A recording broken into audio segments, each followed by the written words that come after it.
If Allah were the God of Israel and Jesus, why then would he deceive and mislead his own creation? We have so far investigated most of Muhammad's characteristics based as usual entirely upon the Muhammadan records themselves, that invariably have shown him to be the exact opposite of what the Muhammadan scholars do their best to deceive both the believers and the unbelievers. So far, we have touched on several of his characteristics in our chapters 33, 38, 41, 43, 59, 89, 93, 101, and more. Muhammad was actually the most consummate artist on deception, fraud, and lying.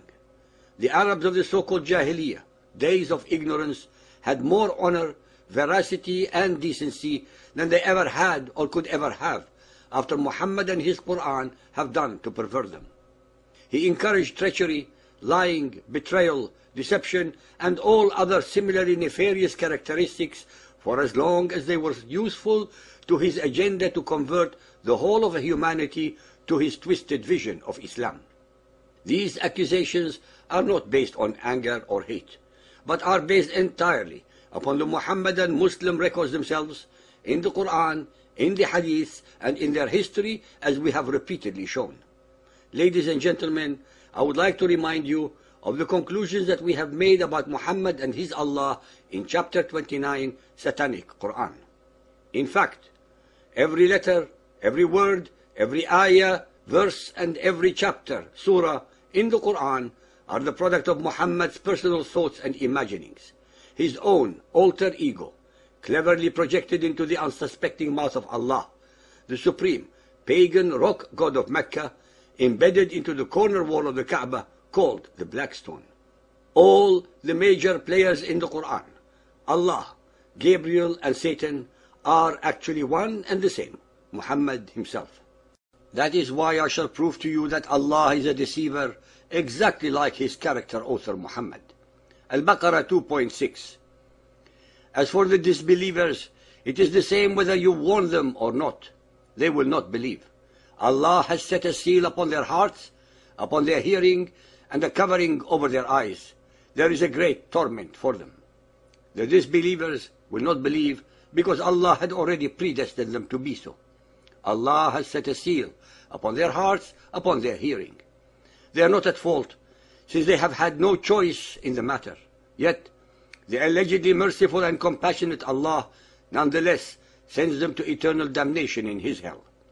In fact, Allah's predestination is the ultimate form of deception. Al-Baqarah 2.9. They deceive Allah and those who believe, but they only deceive themselves. An-Nisa 4.142. Surely the hypocrites strive to deceive Allah. He shall retaliate by deceiving them. How is it possible from both the intellectual and theological points of view to claim that mere human beings can deceive Allah if Allah is the God of Israel and Jesus? These verses reduce Allah to a mere petulant child perpetrating schemes and deception upon his own creation. This depiction is pure blasphemy. Al-Ma'idah 5.41. Whomever Allah was to deceive, you cannot help. Allah does not want them to know the truth because He intends to disgrace them and then torture them.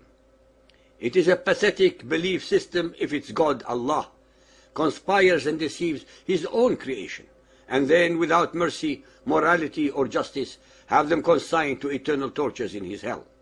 In fact, the verse above is pure idolatry, to give human attributes of deception, scheming, and plotting to any divine entity. Al-Anfal 8.30. Remember how the unbelievers plotted against you, Muhammad. They plotted, and Allah too had arranged a plot, but Allah is the best schemer. Ibn Ishaq 3.23. I am Allah, the best of plotters. I deceived them with my guile, so that I delivered you from them. What kind of a God would extol the failings of mortals, such as deception, scheming, plotting, and counterplotting? What kind of a God is so immoral and unjust as to consign innocents to the tortures of his hell? Are these verses not blasphemous when applied to any supreme creator? Al-Ra'd 13.27. Say, Allah leads whosoever He wills astray. Does the reader need any more unambiguous statements asserting the predestination of mankind? If mankind is predestined, what for is then the need for religion? And if there is no need for religion, then there is obviously no need for prophets or for Satan. Hence, there is no purpose for Muhammad or his Quran. Al-Ghafir 40.32. Any whom Allah causes to err, there is no guide. That is how Allah leads the skeptics astray. Muhammad's Allah, being a reflection of his own character, is full of deception and betrayal. Al-Tahrim 66.1. Allah has already sanctioned for you the dissolution of your vows. With this convenient verse, Muhammad is allegedly sanctioned by Allah to break all treaties and promises made with others. I can go on reciting further such abominations, but will not, because I would prefer our listeners to investigate them themselves and then tell us what they think. Ladies and gentlemen, believers and unbelievers, again and again and again, the hadiths paint a disgusting and unholy but truthful and factual portrayal of Muhammad's Allah. Even in the 21st century, 1400 years later, nothing has changed.